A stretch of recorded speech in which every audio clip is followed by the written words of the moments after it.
Jewish story. This week's story from the Holocaust is taken from the book Forged in Fury, written by Michael Elkins. It was to Rabbi Aronson hiding in Sanik that Moshe Podlebnik was brought on the 18th of December 1941, when he crawled out of the Chelmno death camp. Podlebnik, who had been shot, burned, left for dead on a pyre of flaming corpses. He was indeed very nearly dead and out of his mind with pain and horror. He was the first man to come out alive from Chelmno, the first witness of what was being done there in the new brick buildings with the shower rooms, in which the bathers were cleansed forever by the cyanide gas that hissed out of the apertures in the concrete ceilings. For 2 weeks, Rabbi Aronson nursed the tortured man into spells of rational consciousness and wrote down the words that bubbled from his blistered lips. So there it was, behind the curtains of illusion, the security of the starving ghettos, the self-government, the Judenrats and the Jewish ghetto police, the resettlement areas, the labor camps. Behind all the curtains of illusion the Germans had drawn between the Jews and the fate intended for them lay the reality of the gas chambers of Chelmno. And if at Chelmno, so elsewhere in other camps, with the electrified fences and the guarding SS men and the prowling man-killing dogs. Aronson had evidence now, but what good was it? Somebody had to take the news to the 35 ghettos, so that the Jews would know that the Germans intended to murder them all. But it was forbidden for a Jew to travel. It had to be someone who could ride the trains in the full sight of the SS troops and the Gestapo men and the Polish informers. The rabbi turned for help to the leaders of the small group of Zionist youth in Sanik. They talked it over and made a plan. There was only one person in the village who had a chance to carry it out. They found Benno digging for edible roots in the frozen fields and asked him if he would go that night, telling no one at all, to Warsaw, and from Warsaw, thence wherever he might be sent. They told him nothing, save only that it was dangerous, and that it was important to the whole Jewish people, and the Rabbi Aronson would vouch it so. The boy agreed and was taken to Aronson. The rabbi told him carefully that what they were asking him to do could bring him death, and that they would tell him nothing of the meaning of his mission for fear that under torture he might reveal it. Torture and death, the words carried such a dramatic weight of fear that no boy with a boy's dreams of glory could refuse, nor could Benno. Aronson gave him only an address in Warsaw and a message to commit without comprehension to memory. Aunt Estelle has turned up again and is at Megillah Street 7, apartment 4. The rabbi promised that when Benno was safe he would tell Benno's sisters what was good for them to know. And so it was. That night Benno went quietly from his house to the railway station.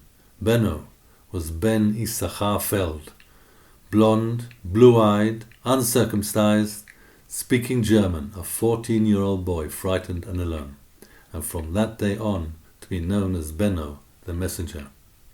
He arrived at the railway station. The Wehrmacht corporal who commanded the squad of soldiers there saw him coming, clutching at his slipping trousers, stumbling over his big feet, a typical clumsy Polak bastard kid. The boy told the story he had been given to tell. The corporal said nothing, but crooked a thick finger, and Benno followed him along the station platform to an office and into the terrifying presence of an SS lieutenant with a skull and crossbones on his black uniform, making meaningful and immediate the death and torture Benno had been told about. The lieutenant was used to the fear he engendered, so there was nothing strange that the boy stammered when he told his tale, that his name was Jano Pavel, a Pole, a good Christian Polish boy, that the dirty Russians had killed his parents when they retreated from Gostinin, and that he was sick and tired of grubbing in garbage cans and sleeping in doorways, that please would they let him go to Warsaw where he had an aunt who would take care of him. The questioning began then. Where did he learn his German? His mother's parents had been German-born, and his grandmother had taught him until she died. Where had he lived in Gostinin, behind the factory where all the buildings had been destroyed in the bombings before the Wehrmacht had arrived? It went on like that for a while, the boy swallowing his fear, cold blue eyes staring at cold blue eyes, the desk between them, the two blonde heads like as peas in the pod of kinship reserved for the Aryans. Finally, the lieutenant scribbled an order and gave it to the corporal. Get the kid photographed and fingerprinted. Give him an identity card and a travel order to Warsaw. Put him on the train. Wait a minute. And here came the last flick of the whip of professional suspicion. The lieutenant came round the desk and stood over the boy. Take down your trousers. Take them down. The two big trousers down, the ragged pants down, the limp penis coldly naked, uncircumcised. The final evident testimony to Christianity. The lieutenant satisfied. All right, get him the things he needs. Get him a bath as well. He stinks. The train went out of Gostinin for Warsaw that night, with Jano Pavel on it, with 10 German marks, carrying his picture and his fingerprints. His travel card carrying his picture and his fingerprints, attesting to his pure, perfect Aryan status, and in his mind the Warsaw address and the meaningless message.